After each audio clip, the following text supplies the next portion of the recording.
अस्सलामु अलैकुम दोस्तों। रब की तारीफ कुरान और हदीस की रोशनी में। क्या कभी आपने महसूस किया है कि हमें अक्सर मालिक की तारीफ अधूरी बताई गई? हमें ज़्यादातर ये सुनाया गया कि वो जलाल वाला है, गज़ब वाला है, सज़ा देने वाला है, और हाँ, वो कादिर मुतलक है, वो इंसाफ करने वाला है। लेकिन क्या हमने उसकी रहमत को भी इसी शिद्दत से पहचाना? अब वक्त है कि हम अपने मालिक को सही तरह समझें। वो सिर्फ जलाल वाला नहीं, वो बेहद रहीम है, वो बेहिसाब करीम है। अहले कुरान की रोशनी में, कुरान में अल्लाह ताला फरमाता है, नब्बि इबादी अन्नी अनल गफूरुर रहीम। ए नबी सल्लल्लाहु अलैहि वसल्लम, मेरे बंदों को खबर दे दो कि मैं बहुत बख्शने वाला, निहायत रहम करने वाला हूँ। सोचिए, अल्लाह खुद अपने बंदों को खुशखबरी दे रहा है। वो हमें दूर नहीं करना चाहता, वो हमें अपने करीब बुलाना चाहता है। अहले सूफियाए कराम की नज़र में मालिक की पहचान। सूफियाए कराम फरमाते हैं, मालिक को सिर्फ खौफ से ना पहचानो, उसके करम से पहचानो।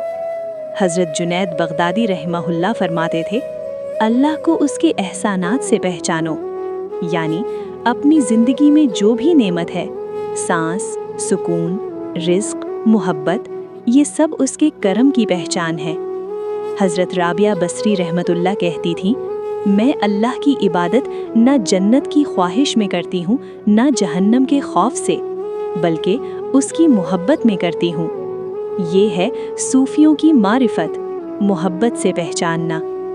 अहले हदीस की रोशनी में, हदीस कुदसी में आता है, रहमती सबक़त गज़बी, मेरी रहमत मेरे गज़ब पर गालिब है। ये है हमारा मालिक। हम गुनाह करते हैं, वो माफ़ करने के बहाने ढूंढता है। हम भटक जाते हैं, वो रास्ता दिखाता है।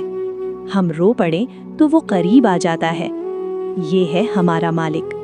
वो हमें डराने के लिए नहीं, संभालने के लिए है।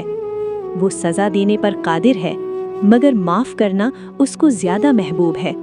वो मालिक भी है और करीम भी। वो जलाल वाला भी है, मगर उसकी रहमत बेहद वसी है। आएं, हम अपने मालिक को खौफ से नहीं, उम्मीद और मोहब्बत से पहचानें। अगर ये पैगाम आपके दिल को छू गया हो, तो सूफ़ी सोल उर्दू के साथ जुड़ जाएं। कुरान और हदीस की रोशनी में अपनी ज़िंदगी को बदलें। दिल से दिल तक नूर का सफ़र।